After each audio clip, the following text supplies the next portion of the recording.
నార్సింగ్ లో ఉద్రిక్తత చోటు చేసుకుంది. మూసీ నదిని ఆక్రమించి రియల్ ఎస్టేట్ వెంచర్ నిర్మిస్తున్నారంటూ తెలంగాణ జాగృతి అధ్యక్షురాలు కల్వకుంట్ల కవిత ఆందోళనకు దిగారు. ఈ సందర్భంగా ప్రభుత్వంపై హైడ్రా తీరుపై కవిత తీవ్ర విమర్శలు చేశారు. కుత్బుల్లాపూర్ ఖమ్మంలోని వెలుగుమట్లలో పేదల ఇళ్లను కనికరం లేకుండా కూల్చేసిన హైడ్రాకు మూసీ నదిలో కడుతున్న ఈ భారీ భవనం ఎందుకు కనిపించడం లేదని ఆమె ప్రశ్నించారు. హైడ్రా చీఫ్ రంగనాథ్ కు ఫోన్ చేస్తే కలెక్టర్ల కాన్ఫరెన్స్ లో ఉన్నానని చెబుతున్నారని, ఆయన బుల్డోజర్లు తెచ్చే వరకు తాము ఇక్కడి నుంచి కదిలేది లేదని స్పష్టం చేశారు. జనం బాటలో భాగంగా తాము ఎన్నో అక్రమ కట్టడాలపై ఫిర్యాదులు చేసినా ప్రభుత్వం పట్టించుకోవడం లేదని విమర్శించారు. త్వరలోనే ఖమ్మం వెలుగుమట్లలో ఇల్లు కోల్పోయిన బాధితులను పరామర్శిస్తామని కవిత స్పష్టం చేశారు.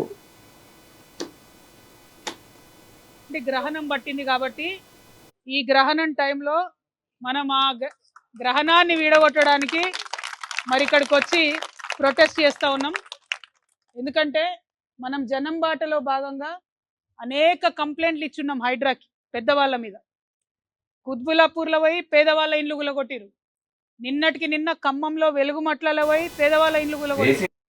మూసీ నది చుట్టుపక్కల కూడా పేదవాళ్ళ ఇండ్లు గులగొట్టిరు.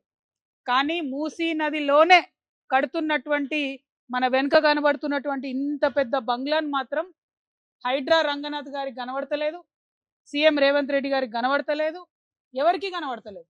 మీకు కనబడుతుందా లేదా?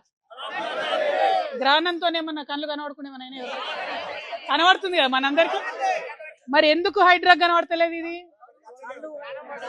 అది ఇవాళ హైడ్రా రంగనాథ్ గారిని నేను ఫోన్ చేసిన, కలెక్టర్ కాన్ఫరెన్స్లో ఉన్నా అని మెసేజ్ పెట్టిరు. నేను మా జాగృతి నాయకులను అడుగుతున్నా, రంగనాథ్ గారు బుల్డోజర్ తీసుకొచ్చే వరకు మనం ఇడు ఉందామా? పక్క ముచ్చట్నా? మళ్ళా మాట తప్పుతారా? అంతేనా?